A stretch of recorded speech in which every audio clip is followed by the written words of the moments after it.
Welcome to our channel. Today we how to budget with Guru, complete guide step by step clearly. First, download and install the Guru app from your device's app store.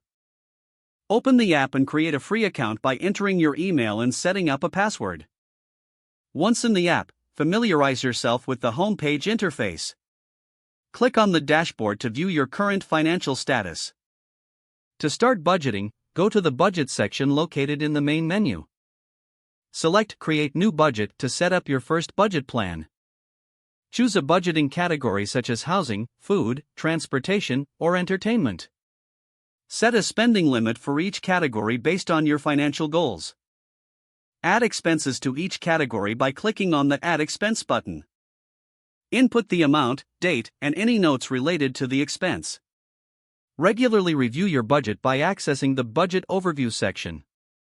Adjust your spending limits as needed to stay on track with your financial goals.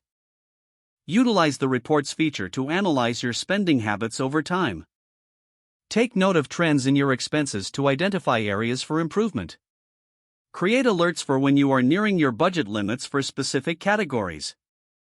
Sync your bank account for automatic expense tracking if the app offers this feature.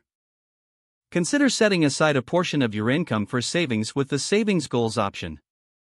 Regularly update your budget to reflect any changes in your income or expenses.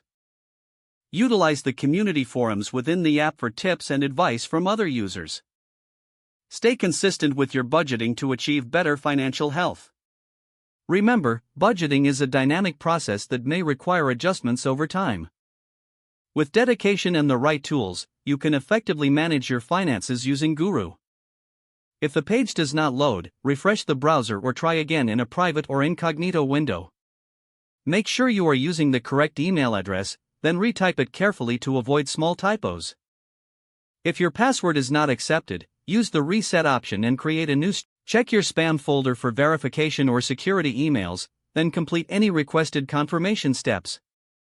Enable two-factor authentication if available to improve account security and reduce unauthorized access risk. After signing in, review your profile details so your contact information and settings are accurate and current. Don't forget to like this video and subscribe to our channel for more step-by-step tech guides.